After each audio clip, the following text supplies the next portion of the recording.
Estoy feliz de entregarte en tus oídos el episodio 180 de Gente que hace cine. Para este episodio tuvimos la oportunidad de estar en Medellín en un episodio en vivo con dos directores de países centroamericanos. Laura Baumeister de Nicaragua. En las óperas primas solemos ver el retorno. Creo que es algo común. O sea, se suele ver y yo me circunscribo a eso. O sea, para mí, en general, ya llevaba 7 años viviendo en México. También había estado en Alemania, filmado en ambos lugares, incluso en Costa Rica, antes de filmar en Nicaragua. Y Ariel Escalante de Costa Rica. Yo siento también que el tener que salir de nuestros países para buscar la manera de hacer cine, ¿no? Nos ha dejado como muchos amigos, ¿no? Muchas relaciones, mucha gente, ¿no? Entonces en Domingo y la Niebla, a pesar de ser Costa Rica, Qatar, hay también mexicanes, hay cubanes, hay venezolanes, hay españoles, ¿no? Hay chilenos. A la fecha de publicación de este episodio, no habíamos conversado con gente que hace cine en Nicaragua o en Costa Rica. Por eso esta invitación que nos hicieron a Medellín, además porque tuvimos la oportunidad de tener público y de coproducir este episodio con Sinsonte Studios, quienes nos dieron los micrófonos y la logística para grabar esta conversación para vos. Volviendo al tema de la conversación, tuve la oportunidad de ver en sala justo antes de la conversación la película de Laura, La hija de todas las rabias.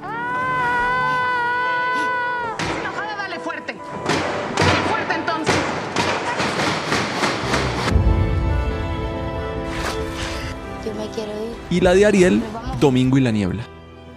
¿Por qué no la deja descansar de una buena vez? Usted piensa que yo soy un mentiroso.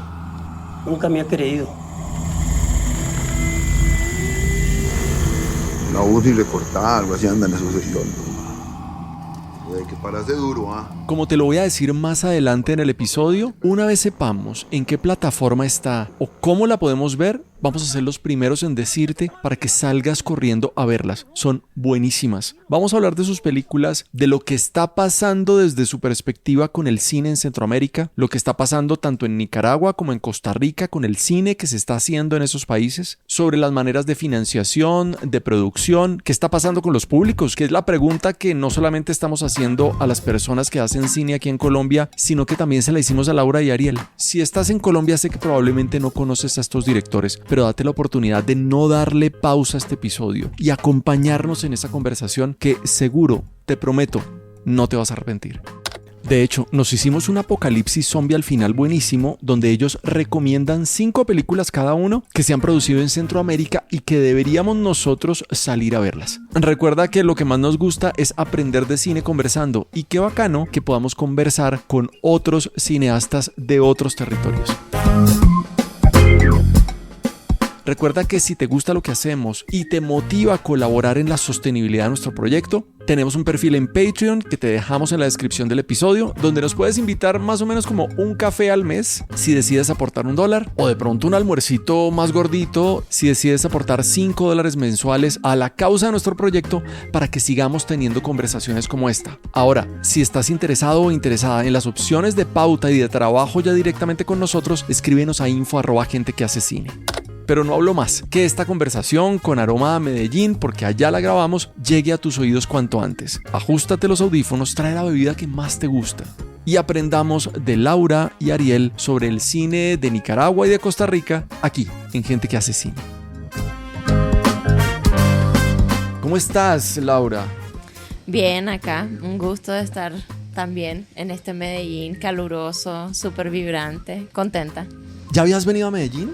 No. Es mi primera vez. Bueno, ¿cómo te fue? Un resumen rápido de... 2 frases. O sea, siento que Medellín es como andar todo el día en motocicleta, con un nivel así de pulso vital, sí, intensidad muy interesante. Y también me encantó, o sea, cómo digamos el concreto se encuentra con estos árboles majestuosos, selváticos, de caucho. En fin. Qué bueno. Estoy fascinada. Bueno, muy bien. Estamos con Ariel Escalante. ¿Qué onda?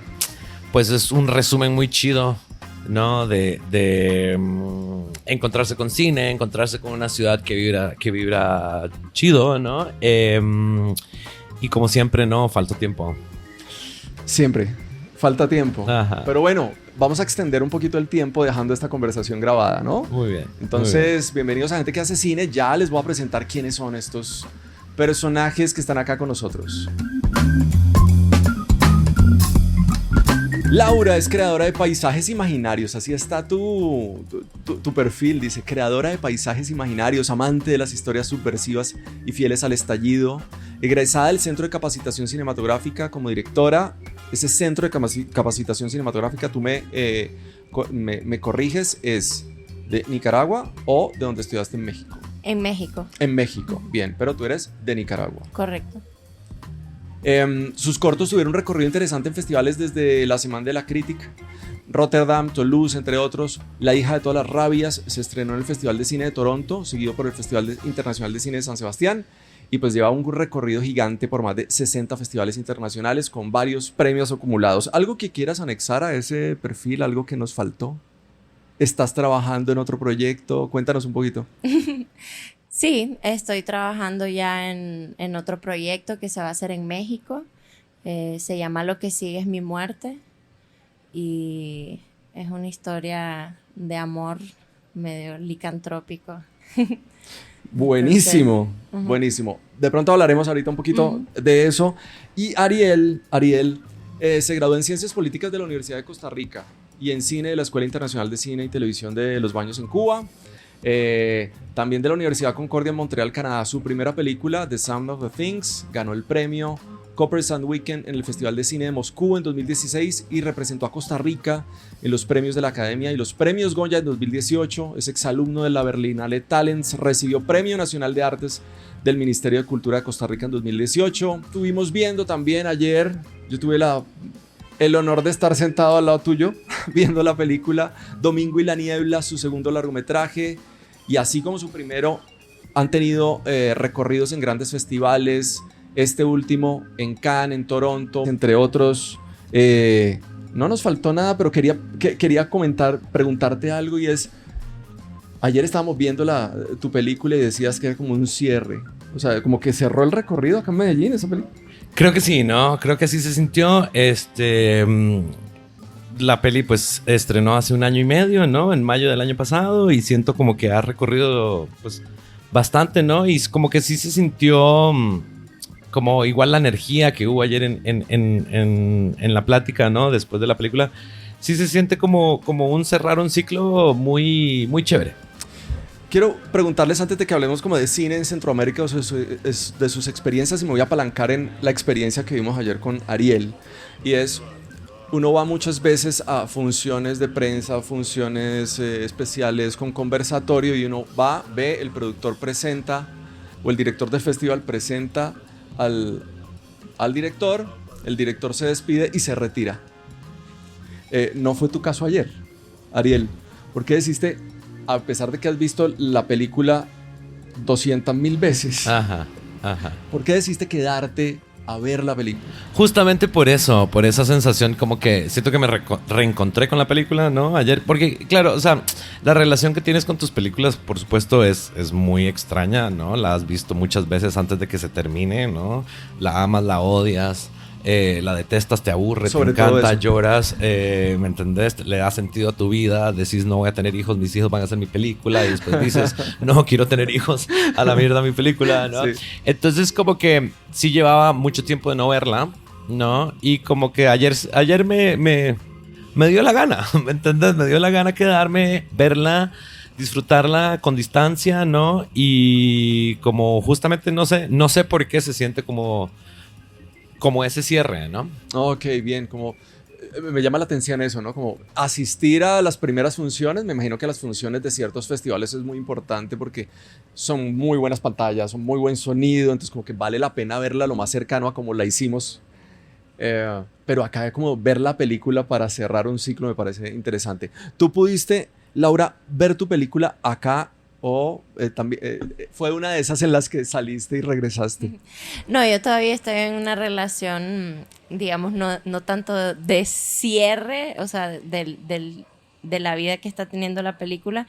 No, yo me salí, pero porque la había visto recientemente, porque tuve la premier comercial en México. Entonces, o sea, hace 1 semana la vi. Y sí trato, o sea, creo que ahí coincidimos con Ariel. O sea, no es algo que puedo ver todo el tiempo. O sea, tengo que estar como lista y dispuesta. Bueno, hay una cosa. Tú estudiaste ciencias políticas y tú estudiaste. Sociología primero, Bueno, de hecho. entonces, a ver. ¿Cómo? Wow. Empezamos por ahí. Intensos. ¿Por qué? ¿Por qué al cine? ¿Cómo llegaste tú a decir, ok, Sí. Bueno, mira, yo sabía que quería entrar en el camino de las artes, o sea, antes de decidir por sociología, pero en Nicaragua desafortunadamente no había donde estudiar, o sea, no había una universidad ni de cine ni de literatura, que en ese momento era como mi pulsión mayor. Escribía poesía, cuentos cortos, o sea, pertenecía a un colectivo, ese tipo de cosas. Entonces me metí en sociología porque ambos padres, o sea, mi padre y mi madre, los dos son sociólogos, y me pareció orgánico. O sea, era algo como que siempre había estado en la mesa de conversación en mi casa. familia de abogados, familia de médicos, familia de sociólogos? Exacto, sí, sí, sí. Y la verdad, pero ya estando en la carrera, o sea, desde el segundo año, siempre sabía que en algún momento me iba a ir a hacer más hacia las artes, pero todavía no me había enamorado del cine. Yo pensé que iba a ser literatura. Y fue por la literatura, por poemas, digamos, que se publicaban y así, que me invitaron a un taller de videoarte, e hice mi primer videoarte y me entró el bicho. Y ahí entonces ya comencé a perfilarme a, bueno, entonces tengo que acabar esta carrera para a dónde me voy a ir a estudiar cine, y de ahí caí un poco a México. Uh-huh. Y en el caso tuyo, el bicho, ¿cómo picó? Muy temprano. Yo me acuerdo, fue a los 15 años cuando me acuerdo de ese día, era un martes en la noche, estaba cenando con mi familia y yo le pregunté a mi papá, ¿y uno puede hacer cine? Y me dijo, bueno, pues, o sea, de que se puede, ¿verdad? Pero ¿Eso es Costa Rica? esto es Costa Rica, Ok. ¿no? Entonces, así como desde los 15 años decidí que quería hacer cine, igual que en Nicaragua no hay escuela de cine, no había, ahora hay. O sea, la única escuela de cine en una universidad en todo Centroamérica está en Costa Rica, pero es privada, ¿no? Entonces, ¿verdad? Hay una relación ahí. En ese Total. momento no existía, ¿no? Entonces, lo que tocó fue investigar a dónde quería estudiar cine, ¿no? Y pues decidí muy temprano. Yo también vengo de familia de sociólogos, por cierto. Decidí muy temprano que quería ir a la escuela de cine en Cuba. Tenía que tener 22. Entonces ya llegó el momento de ir a la universidad, ¿no? Y pues lo primero que me recomendaban era, oye, estudia comunicación, o oye, estudia artes dramáticas, porque eso se parece al cine. Pero el bicho de la ciencia política también me picó desde muy temprana edad con Rage Against the Machine, ¿no? Entonces sí me lo súper disfruté. O sea, como que dentro de mí, a pesar de que la decisión de hacer cine fue hace 25 años, ¿no? Entonces ya hay una relación que tengo con el cine y cómo marca mi vida y cómo siento que será mi vida, ¿no? Siempre tengo esa nostalgia de decir, si hubiera hecho ciencia política, ¿no? Total. O sea, O sea, todavía tú te gradúas de ciencia política, pero nunca hice nada con bueno, pero ¿qué la más ciencia política. político de alguna manera, ¿no? Que no hacer nada. Eso No, es- que hacer cine, decía.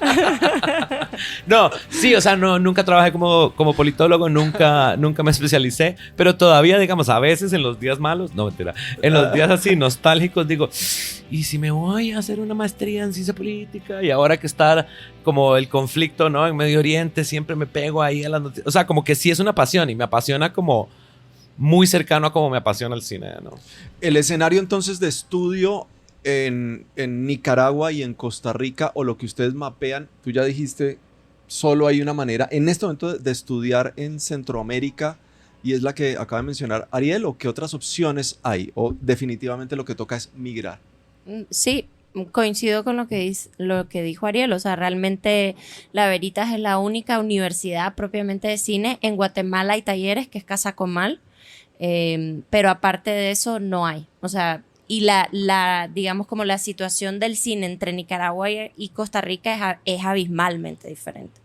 O sea, Costa Rica sí ya tiene su universidad, tiene su festival, tiene, o sea, digamos, como casas de renta, las cosas mínimas que en Nicaragua, pues, aún no. Muy bien, entonces lo que nosotros vemos de producción cinematográfica es una producción de personas que van a estudiar a otros lados y empiezan a construir las maneras de producción desde otros lados para regresar a contar su país. ¿Ese es como el panorama? ¿Me equivoco? ¿O eso es? No, sí, eso es totalmente el panorama, justamente. También, o sea, lo que dice Laura, totalmente de acuerdo, ¿no? Que Costa Rica y Nicaragua son muy diferentes. O sea, Centroamérica es un lugar muy desigual en general, ¿no? O sea, por un lado está Costa Rica y Panamá, que son países que manejan un Producto Interno Bruto relativamente alto, y luego está Nicaragua, Honduras, El Salvador y Guatemala, que tienen muchos más asuntos, ¿no? Y eso se refleja mucho también en el cine, en las oportunidades que tiene la gente para hacer cine, para irse a estudiar afuera, para volver, el apoyo institucional, ¿no? Como Costa Rica y Panamá tienen fondos relativamente sólidos, ¿no? En los otros países es muy difícil. Entonces, también no es solo irse a estudiar afuera para volver a tu país a hacer cine, sino irse a estudiar afuera, traer plata de afuera para poder filmar en tus países. Claro. Ok, entonces, en el proceso que ustedes han vivido, ¿cómo es eso? Bueno, y los dos, ¿tú vives en México también? ¿No? Sí. O sea, los dos se conocían, por supuesto. Sí, claro. Sí. Claro, claro. Sí. Ok, pero entonces, viven en México y ¿cómo es eso de estar en otros países? Bueno, tú hiciste otros recorridos, pero ¿cómo es estar en otros países y tener el deseo de no necesariamente quedar haciendo su vida como autores en esos países donde están las posibilidades, y en qué momento dicen, no, yo tengo que regresar para contar algo, ¿no? ¿Qué es eso en tu caso que te motiva y qué querías contar? Sí, yo creo que en el primer arrojo, o sea, como en las óperas primas, solemos ver, o sea, el retorno. Creo que es algo común. O sea, se suele ver y yo me circunscribo a eso. O sea, para mí, en general, ya llevaba 7 años viviendo en México, también había estado en Alemania, filmado en ambos lugares, Sí, incluso un en Costa corto Rica. que hiciste en Alemania. Ajá, incluso en Costa Rica, antes de filmar en Nicaragua. Pero cuando se me plantea esto, bueno, cuando yo decido, ya me siento lista, quiero hacer esta ópera prima, como que el territorio primigenio me llamó muchísimo. Y yo trato de hacer un ejercicio que me pregunto, que creo que se deriva mucho como de la terapia y en fin, ¿viste? O sea, uno hace aquí mucha... Has mencionado mucho terapia en tus conversaciones. Sí, Sí. sí, es algo muy quiero presente. hacer Lo terapia. hago desde los 18 años. Ajá. Ah, O sea, a mí me han dado de alta mis psicólogas y me dicen, Laura, llevas una década, anda a hacer tai chi, luego regresa. Para darte un ejemplo. sí. Entonces, por eso está tan presente. Es una relación fuerte.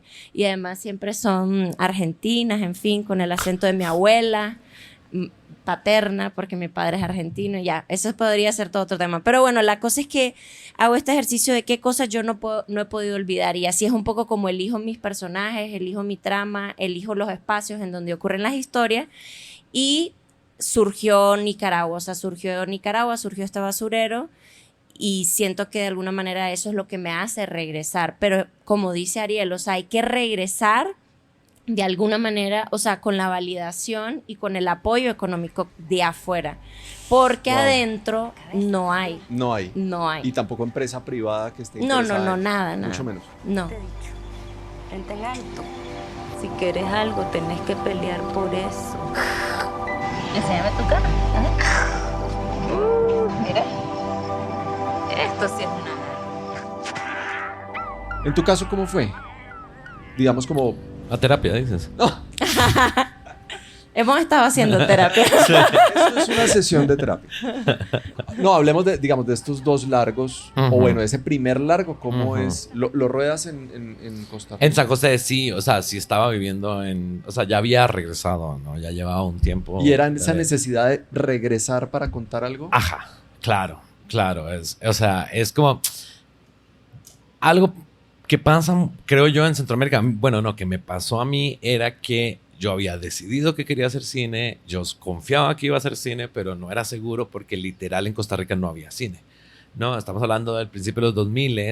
En Costa Rica la primera película se hizo en 1933 y entre 1933 y 2003 se hicieron 7, ¿no? O sea, eso fue todo, ¿verdad? Entonces, y ya a partir del 2003, 2005 empiezan a haber cine, pero, o sea, es como era una cosa que no existía, entonces nunca sabías, ¿no? Entonces sí, cuando regresé, con la idea de hacer esta película en Costa Rica, de demostrarme a mí mismo que puedo hacer cine en Costa Rica, ¿no? O sea, eso me resultó súper importante.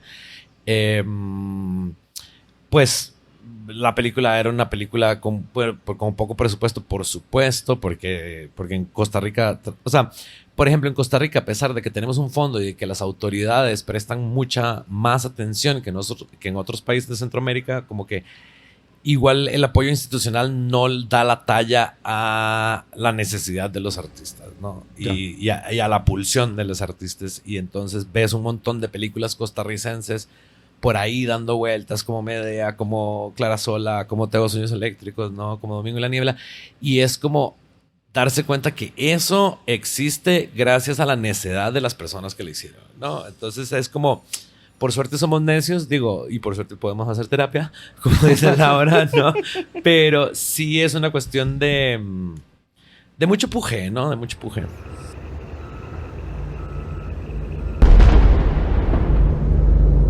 Dicen que usted es un hombre discreto, amigo. Usted sabe lo importante que es que la carretera pase por aquí. A mí no me interesa. Mira que estaba viendo un artículo escrito en la revista Ístmica, no sé si la conocen. Dice, la miseria y la violencia se roban la imagen, nuevo cine latinoamericano en Centroamérica. ¿Estaríamos de acuerdo con ese, digamos, como con esa mirada? Bueno, obviamente, aquí es un artículo de investigación que habla sobre todo del periodo entre los 60 y los 80 del cine centroamericano. Pero hoy, obviamente ustedes son una parte, son una representación, no podemos decir, además hemos estado hablando todo el tiempo de una categoría, así como todo el tiempo acá estamos luchando por decir, no hablemos de cine colombiano, o sea, no empaquetar todo lo que se sucede como cine colombiano, pues aquí estamos haciendo un empaquete aún más irresponsable, que es desde el cine centroamericano. Pero desde su mirada, ¿ustedes cómo están viendo esa mirada que sacan artículos de investigación hablando de que hay como una gruesa producción de cine en Centroamérica que se dedicó como a hablar un poquito de eso, sobre todo pues la época más fuerte de los, no sé, El Salvador, de Nicaragua, los 80, pero hoy ¿qué creen que se está contando?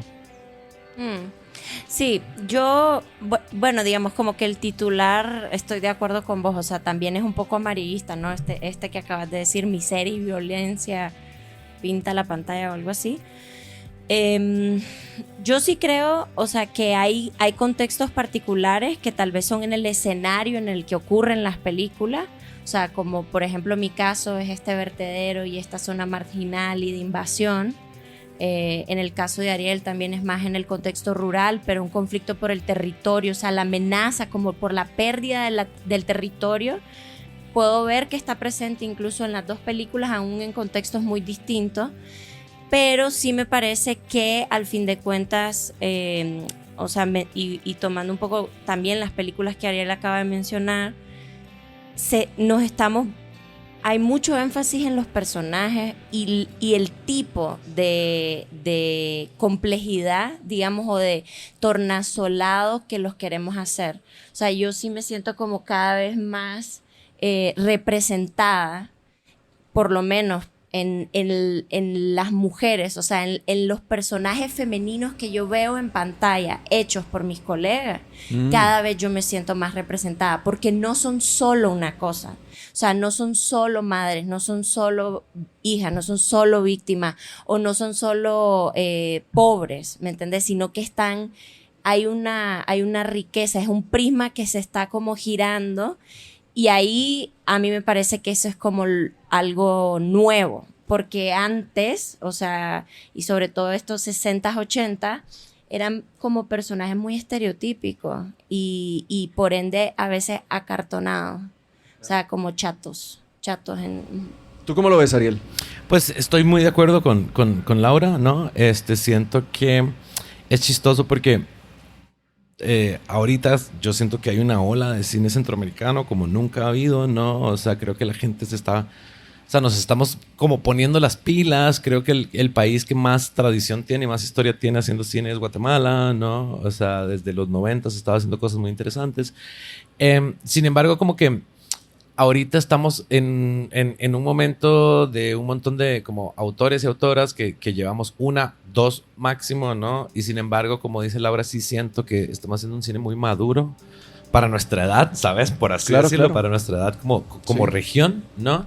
Sí estamos buscando, como que siento que Centroamérica es una zona, bueno, toda Latinoamérica, ¿no? Donde la realidad efervesce y no se le puede huir, ¿verdad? Entonces no podés no hablar de eso de alguna manera, pero tampoco estamos en un lugar como de ponerlo desde el panfleto, ¿verdad? Desde el discurso, ¿no? Creo que en general las pelis que más me gustan de Centroamérica son pelis que, como dice Laura, priorizan al personaje, priorizan a la atmósfera, priorizan como, ¿sabes? Como el cine. Últimamente estoy pensando mucho en el cine como un evento, ¿no? O sea, el cine como una disrupción de una realidad, ¿no?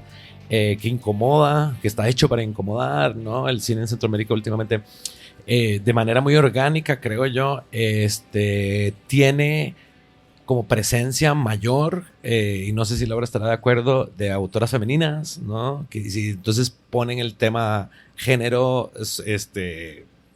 sobre la palestra, ¿no? O sea, es como prioritario, lo cual es increíble, ¿no? Lo cual es increíble porque, claro, parte de eso es lo que dice Laura de no estamos acartonando nuestros discursos, no estamos haciendo discursos, estamos haciendo películas. Quiero proponer algo. ¿Los dos se han visto sus películas? Por supuesto. Entonces yo quisiera, claro, es muy probable que aquí en el público han visto las películas de ellos. No, muy bien. Y esto es un podcast y no quiero que hablemos de las películas. Es muy probable que tú que estás escuchando ahí en este momento les pausa y vayas y las busques y regreses a este episodio. Esa es la magia del podcast. Pero de todos modos quería hacer un ejercicio y es que tú no presentes tu película, sino tú presentes la película de Ariel. Órale. Ok. ¿De qué trata la mañana? Domingo en la mañana. Sí, muy bien. Sí. O le Ok. damos ventaja. Bueno, no, empecemos por ti. Ok, si tú le quieres contar a este público o a este oyente de qué es la película de Ariel, ¿de qué es? Nombra obviamente su título y comenta algo. Observemos la cara de Ariel. Ahí está grabando un video, está como, a ver. Vamos a poner los lentes. Por favor. No, ¿cómo sería? Sí. Domingo y la niebla es una película que se centra en la pérdida, en cómo un hombre le hace frente a la pérdida de su esposa, con quien dialoga a través de la neblina que lo visita en las noches de exceso alcohólico. A mí no me interesa. Silvia, ¿era que su mamá me volvió a visitar? Mi mamá está muerta. ¿Por qué no la deja descansar de una buena vez? Usted piensa que yo soy un mentiroso. Y a la vez también se enfrenta a la posibilidad de perder lo último que lo vincula con esta persona, que es su casa y es el territorio, por una amenaza que hay de compraventa y de desplazamientos en la zona rural en la que él vive.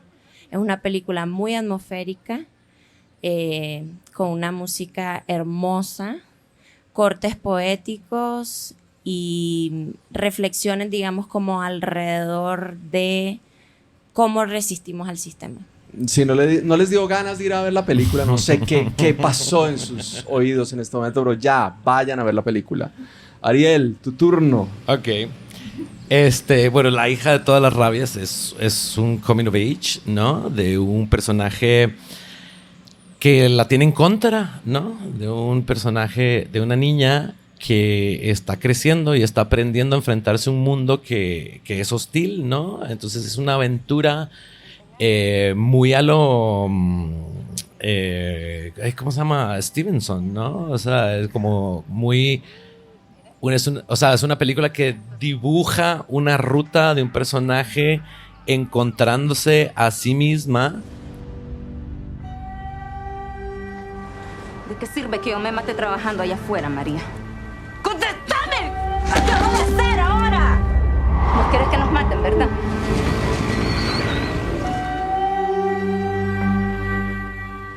Aquí te vas a quedar con él, ¿oíste?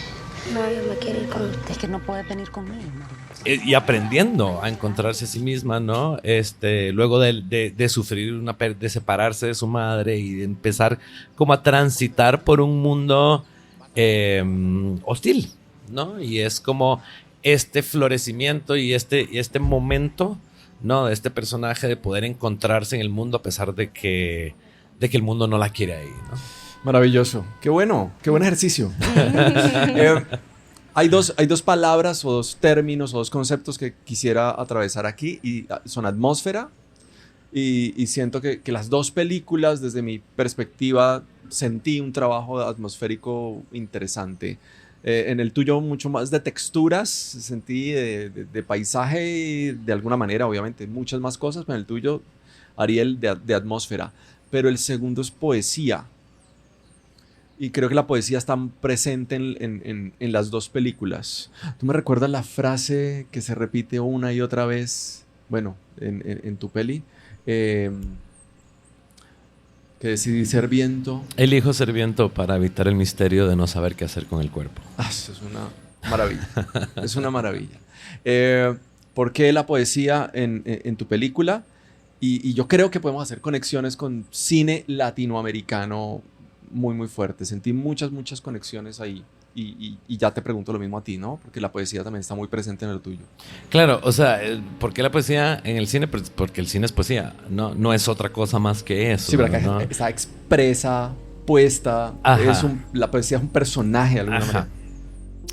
Bueno, pues a mí en lo personal me interesa el cine, hacer películas por construir atmósferas, ¿no? Por construir espacios que se materializan físicamente en una sala de cine que la audiencia puede habitar si quiere, ¿no? O sea, para mí, por ejemplo, contar una historia siempre me es secundario, ¿no? O sea, contar una historia es una excusa para que una película avance, y yo pueda construir esta atmósfera. Para que avancen los fondos en los festivales.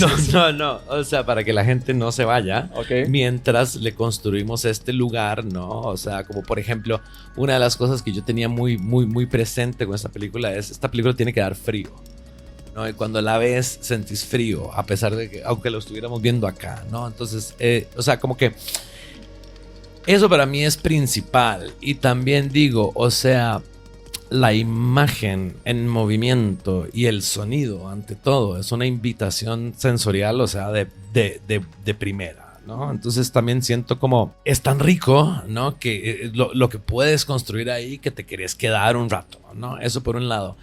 Lo de meter poemas en la película, pues de entrada yo buscaba que esta película fuera como una bombita molotov, ¿no? Entonces sí quería generar una experiencia como bastante disruptiva y con la ambición de ser, pues, particular, ¿no? Y te soy sincero, los poemas, o sea, están desde el primer tratamiento, ¿no? Antes de que hubiera un guión, porque simple y sencillamente estaba ahí trabajando en mi computadora, hablando con Lorenzo, que es el editor de la película, con quien siempre hablo de los proyectos desde el inicio, ¿no?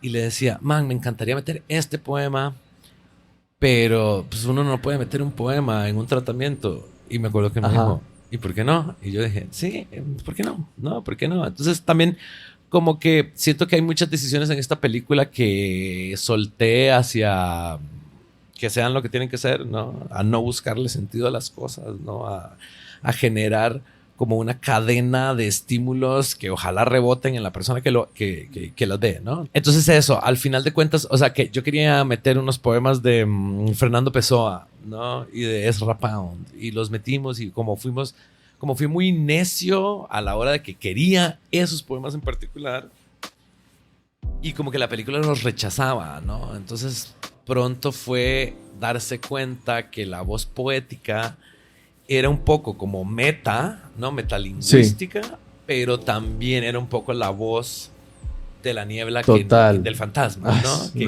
no está teniendo voz. Entonces como que decidí como que botar estas maravillas de poemas de Fernando Pessoa. ¿De quién son los poemas? Los escribí yo, claro. Y fue como, ya yo nunca había escrito poesía, nunca he tenido la pretensión de escribir poesía, pero sí lo sentí, o sea, como que sentí la conexión directa, ¿no? Era parte del proceso de escritura de esta película. Y en tu caso, Laura. ¿Cuál es la pregunta? Me quedé en la niebla. Poesía, lo poético. Me quedé pensando en Pessoa. Bueno, digamos como yo también acompaño los procesos, o sea, en general, cuando comienzo un proyecto, lo primero que hago es lo bautizo, o sea, le pongo un nombre. Para mí eso es súper importante porque entonces ya lo nombro. O sea, el título de la película lo tienes. Y siempre, o sea, es lo primero que tengo. O sea, yo tengo un nombre que de verdad es el que se queda. Siempre me ha pasado así. Igual somos seres móviles, puede cambiar, pero así ha sido hasta ahora.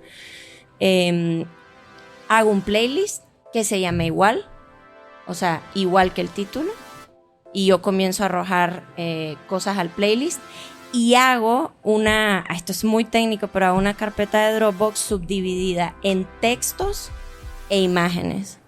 Entonces, para mí, porque estos procesos de hacer películas son largos, o sea, me tomó 4 años hacer La hija de todas las rabias.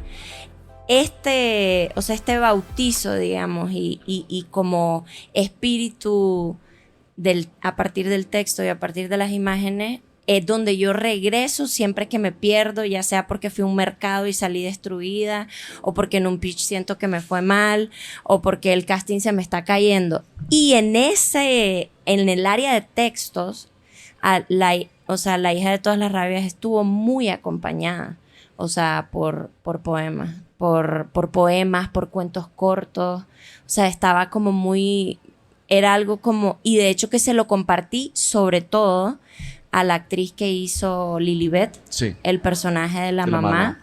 Incluso cuadros, recuerdo que veíamos muchos cuadros como de Henri Rousseau, o sea, como primitivismo francés y este tipo de cosas para acercarnos a esta metamorfosis que la madre estaba teniendo. Entonces, en este caso, digamos, siento que la poesía bajó al cuerpo.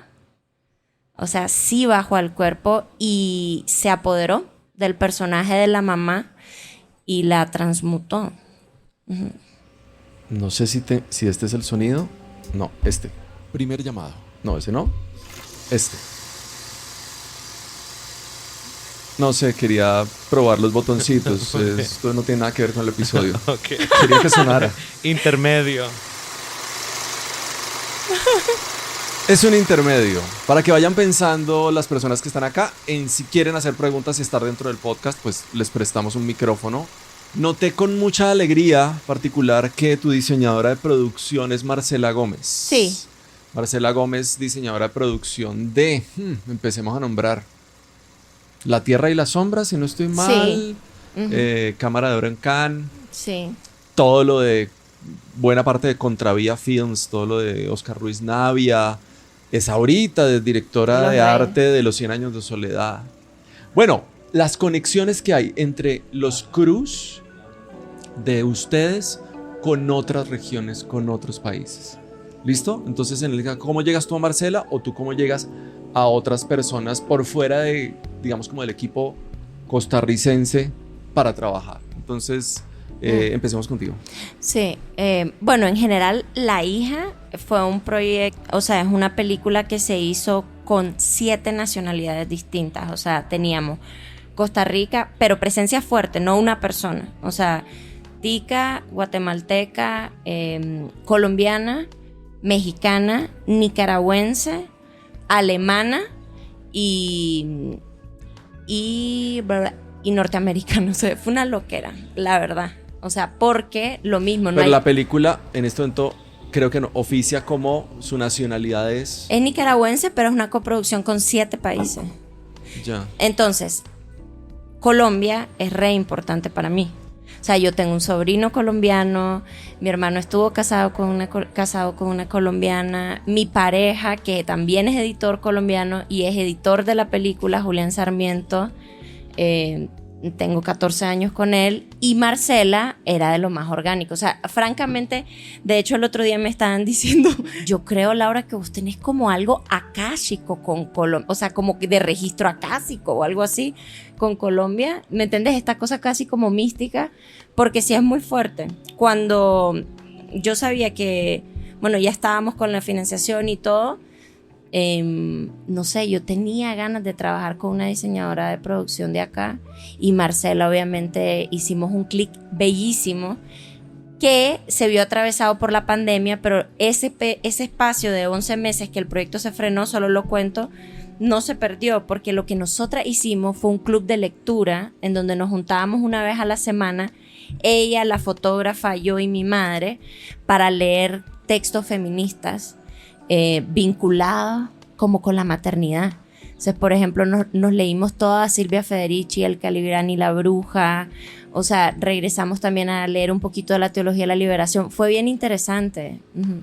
¿Y tú? Sí, el Domingo de la Niebla es una coproducción de solo 2 países, Costa Rica y Qatar, 2 países que tienen una historia ¿Cómo común. es eso? Sí, es Costa Rica, Qatar, porque tuvimos el apoyo del Doha Film Institute, ¿no? Entonces, a mí me parece como muy chistoso y muy interesante que es una película mundialista. Total, Costa Rica, Qatar, me encanta esa conexión, pero yo siento también que algo interesante que ha tenido nuestra carrera, creo que con Laura también, es como que el tener que salir de nuestros países para buscar la manera de hacer cine, ¿no? Nos ha dejado como muchos amigos, ¿no? Muchas relaciones, mucha gente, ¿no? Entonces, en Domingo y la Niebla, a pesar de ser Costa Rica, Qatar, hay también mexicanos, hay cubanos, hay venezolanos, hay españoles, ¿no? Hay chilenos. O sea, terminamos yendo a un montón de lugares, ¿no? Es una película que su producción se hizo literal entre Costa Rica, México, Venezuela, Cuba y Chile, y es como que no te das cuenta en qué momento pasa eso, pero es que claro, Alberto Torres, uno de los músicos de la película,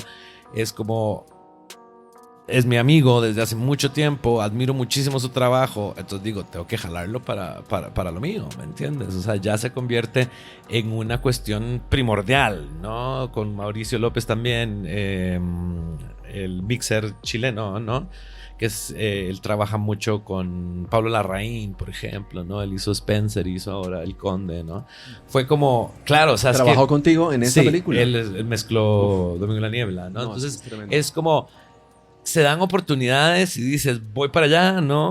O me traigo a esta gente para acá, y de repente construyes una red internacional de gente sin necesidad de lo institucional, ¿me entiendes? Es simple y sencillamente, son mis amigues y los necesito a mi lado, ¿no? Y creo que, bueno, le da también un punch o un impulso al cine que se está haciendo en región, porque otros que tienen otras experiencias o que han hablado de otras maneras, pues pueden llegar a unirse a sus proyectos.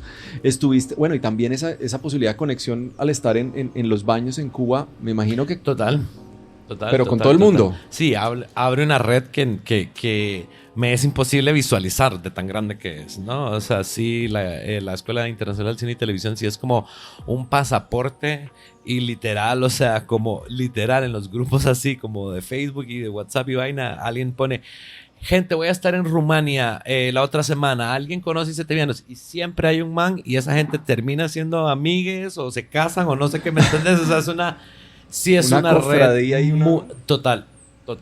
Qué bueno. Aprovechando que estaba aquí Sinsonte, conversemos algo sobre sonido, porque las 2 películas suenan mucho. Suenan mucho, ¿no? Y desde su perspectiva de dirección, ¿cómo empiezan a pensar en el sonido y cómo trabajan con el sonido? Bien, que creo que cada vez hay más conciencia desde la dirección de aportar y de que el sonido te hable, y sobre todo de que la película sea una experiencia sonora también, narrativa, que esté anclada ahí. Laura, ¿tú cómo lo percibiste o cómo lo empezaste a pensar? Sí, bueno, desde siempre que visitaba el basurero, y desde la primera vez, digamos, que lo conocí, me impactó mucho el sonido. O sea, y recuerdo, bueno, Managua es con costo una ciudad, o sea, digamos, en términos de que no hay realmente edificios, no hay autopista, la presencia de los árboles chilamates, que de hecho son donde acaba la película, está todo el tiempo, que son estos árboles que suenan mucho porque tienen hojitas chiquitas, o sea, medianas, ¿Y estos duras. que tienen como las raíces expuestas? Ajá, tienen las raíces expuestas. Se parecen como al caucho, pero en miniatura, o sea, en más pequeño. Y hacen mucho ruido. Y cuando yo fui a la Chureca, recuerdo haber hecho como este símil entre todas estas bolsas de plástico atrapadas y siendo como agitadas por la brisa del lago. O sea, el imponente lago, el segundo más grande de Latinoamérica, que es el que tenemos en Managua. La ignorancia mía profunda, cuando veo todos esos planos y el basurero al lado, yo creo que es la costa. La gente, bueno, de hecho los españoles cuando llegaron pensaron que era mar. Tanto así porque tiene la única especie de tiburón de agua dulce del mundo. Ese lago. Entonces, bueno, yo estaba en la Chureca y este plástico así pegando porque se atrapa entre capas consigo mismo, a mí inmediatamente me remitió a las hojas, digamos, del viento pre-lluvia de los chilamates. Y eso fue algo que creo que, digamos, ese símil acompañó todo el proceso del diseño sonoro. Lo hablamos muchísimo con Lena. Hablamos muchísimo de cómo podíamos jugar con la multiplicidad, digamos, de capas que te arroja un basurero a nivel sonoro, pero llevándola siempre hacia algo que ya parte del paisaje natural y hacer como ese híbrido y ese cruce. Y luego eso también se trasladó a la música. O sea, que trabajé con Paraguán, que son estos músicos franceses maravillosos, en donde también queríamos lograr lo mismo. O sea, queríamos que luego este diseño sonoro se encontrara con la música y todo era la metáfora de esta mujer que termina maullando. O sea, por ahí fue como la onda. Y en la experiencia que tuve en sala, viendo Domingo en la Niebla, es que sentí, mejor dicho, como un aprovechamiento de todo el recurso del 5.1, pues, que uno como que agradece como espectador, ¿no? Que no solamente estás recibiendo cosas de frente o máximo en estéreo y una que otra cosita, sino además no solamente usar el recurso porque sí, sino que sentía escenas. O sea, el fuera de campo estaba narrado muy bien y además de fusiones pude percibir el sonido de la niebla, como cosas así, ¿no? Como esos oxímorones extraños, como esto no suena, pero me sonó. Esas capas, como para ti, señor graduado en ciencia política, señor director, ¿cómo llegaste a eso y cómo lo piensas durante el proceso, el tema del sonido? O sea, mi primera película se llama El sonido de las cosas. Imagínate. ¿No? Entonces, para mí, el sonido es lo que más me divierte hacer una película, ¿no? Y, por ejemplo, con mi diseñador sonoro es con quien más pesado me pongo. Ay, mencionemos la persona que trabajó contigo, Laura. Lena Eskenazi. ¿Y contigo? Marcos Salaverria. Entonces, como que, claro, porque la imagen es una, ¿no? El sonido es infinito, ¿verdad? Entonces, pues, esta era una película sobre lo paranormal, ¿no? Sobre lo sobrenatural. O sea, sí la asumí como una película de fantasmas desde el inicio, ¿no? Entonces, claro, la idea de cómo vamos a hacer la niebla en la imagen, ¿no? Fue muy técnica, fue muy divertida. Estoy muy contento con cómo quedó porque toda la niebla es efecto práctico, ¿no? O sea, no hicimos efecto por computadora, pero la idea de cómo íbamos a diseñar el más allá, literal, ¿verdad? O sea, es que esa era la pregunta, ¿no? Y es muy como sobrecogedora, pero también deliciosa, porque hacerte preguntas como, ¿cómo suena la niebla? ¿Cómo suena la niebla cuando es un fantasma? ¿Cómo suena la niebla cuando es el fantasma de la esposa fallecida de Domingo, ¿no? ¿Cómo suena la niebla cuando estás dentro de la niebla? Ajá. ¿Cómo suena la niebla cuando lo visita? ¿Cómo suena la niebla cuando está afuera? ¿Cuándo la niebla trae el fantasma? ¿Me entendés? O sea, un montón de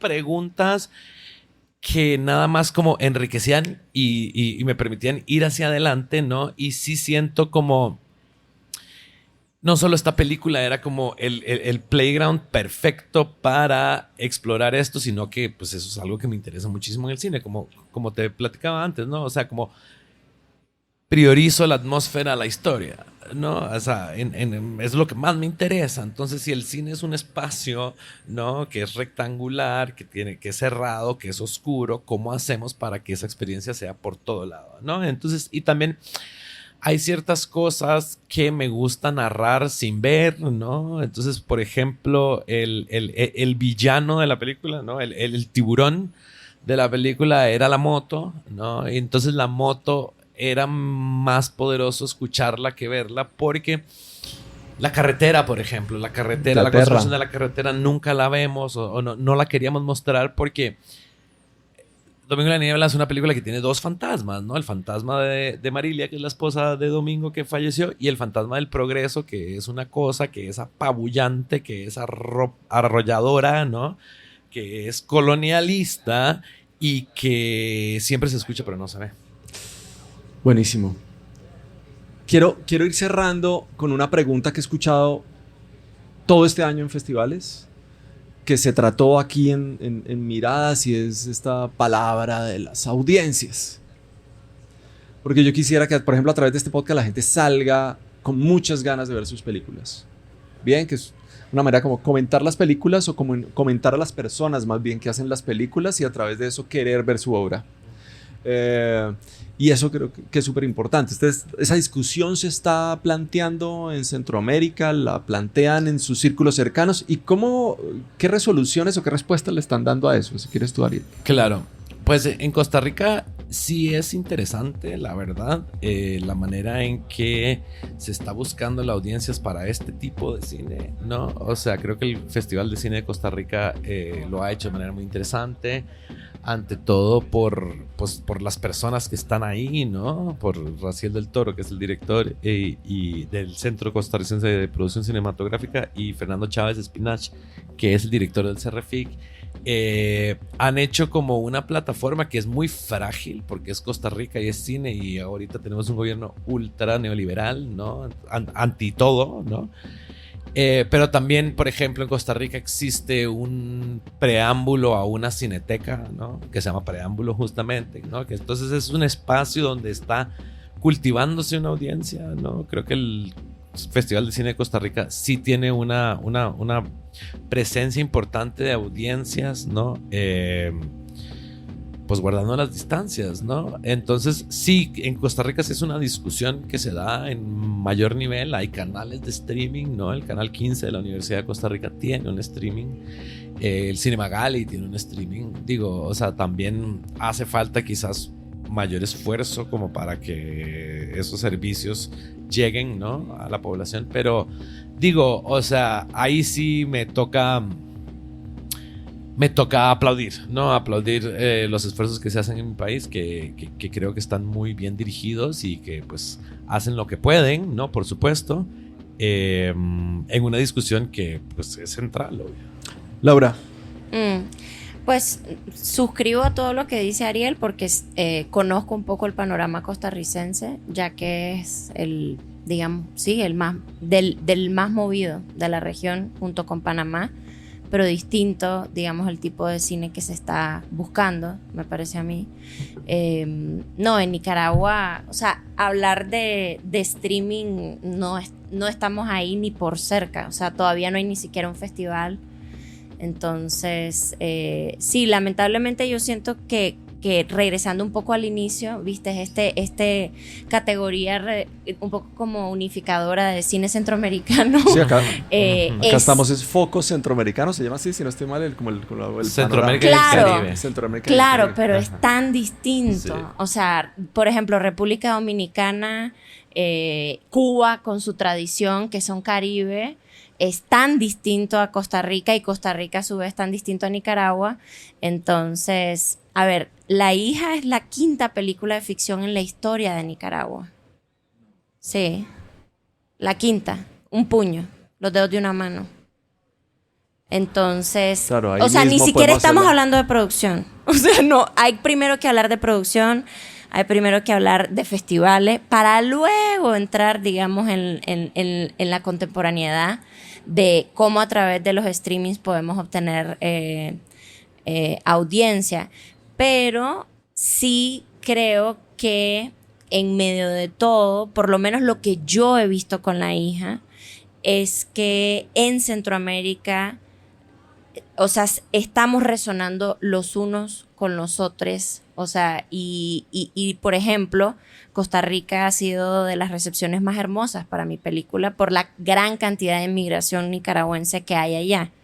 Pero sí. O sea, queremos ver sus películas. Tú dices que cerraste y tú estás cerrando o estás en el camino. ¿Dónde creen o se puede saber? ¿Van a estar probablemente en alguna plataforma para que las podamos ver? Esperemos.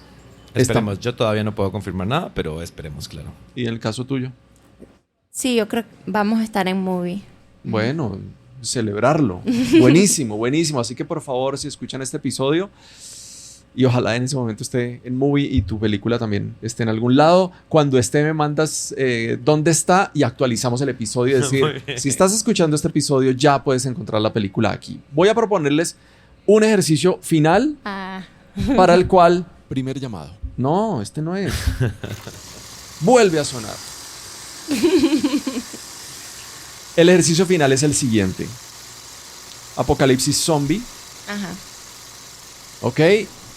Llegan los zombies y solo tienen tiempo para escoger 5 películas. Para que allá en el renacimiento de la humanidad puedan decirle a esas otras personas, o no sé qué sean, de pronto atravesaron la niebla y llegaron a otro lado, que hay 5 películas interesantes que valdría la pena. Entonces, pero se las voy a poner un poquito más complicada. Una de esas 5 que sea colombiana. Yo ya ¿Listo? Okay. Pero las otras 4 que sean de Centroamérica y el Caribe. Órale. ¿Ok? ¿Por qué? Porque la idea es que de este apocalipsis nosotros podamos salir a buscar y a conocer las películas que se están haciendo ahí. Encanta. Y que sea como un impulso para reconocer el cine. Es decir, no tengo ni idea de cine que se produce en Centroamérica y el Caribe. Me voy con este paquete de 10 películas que ustedes nos han regalado. Bueno, ¿sí o no? Vamos una y una para que vayan pensando.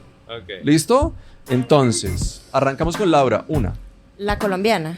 Si quiere. Ciro y yo. Muy bien, Ciro y yo. ¿Y en el caso tuyo? La Sirga. La Sirga. Muy bien. Ya salimos de las colombianas. Muy bien. Vamos entonces con... Puede ser una de las de ustedes si quieren, pero sí, no sé. En fin. Clara Sola. Clara Sola. Es una película de... Costa Rica. Muy bien. Sí, la habéis mencionado ahora. Tú. Memorias del subdesarrollo. De Tomás Gutiérrez Ale, claro. Cuba. Van 2 de cada uno. Tercera tuya, Laura. Es del Caribe también, ¿no? Sí. Dólares de arena. Muy bien. ¿De dónde? De República Dominicana. Muy bien. Tercera tuya. Ixcanul, de Jairo Bustamante, Guatemala. Muy bien. La cuarta. La Llorona. Uy, pero claro. De Jairo. Muy bien. ¿La tuya? Medea, de Alexandra Latichev, Costa Rica. Muy bien. Y nos queda una. Nos queda una. Vamos a ver. 2 segundos de pensadita. Otros 2 segundos. ¿Listo? Las marimbas del infierno, de Julio Hernández Cordón. ¿De? Julio Hernández Cordón, de Guatemala. Muy bien. ¿Y tú? Cocote, de Nelson Carlos dos claro. Santos, República Dominicana. Tenemos un episodio con él. Órale. Muy bien, para que lo escuchen. Esto fue Gente que hace cine. Aprendemos así, conversando con sus creadores. Un aplauso para Laura y para Ariel, por favor. Gracias.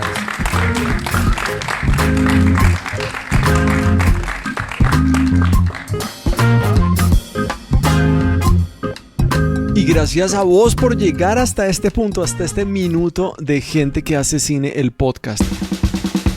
La música del cabezote principal, ese que estás escuchando ahí abajo, es de Diego González. La asistencia de producción y edición de Reels es de Nicolás Segura. La producción ejecutiva es de Gente que Productora y Lemetre Consultores. Si te querés enterar de las noticias del cine colombiano o latinoamericano, encuéntranos en el Noti, en todas nuestras redes, todos los lunes o martes a más tardar. O acá en Gente que hace cine, donde tienes un catálogo de cientos de episodios, donde puedes aprender como más nos gusta, conversando. Yo soy Mauro, nos seguimos escuchando. Chao, chao.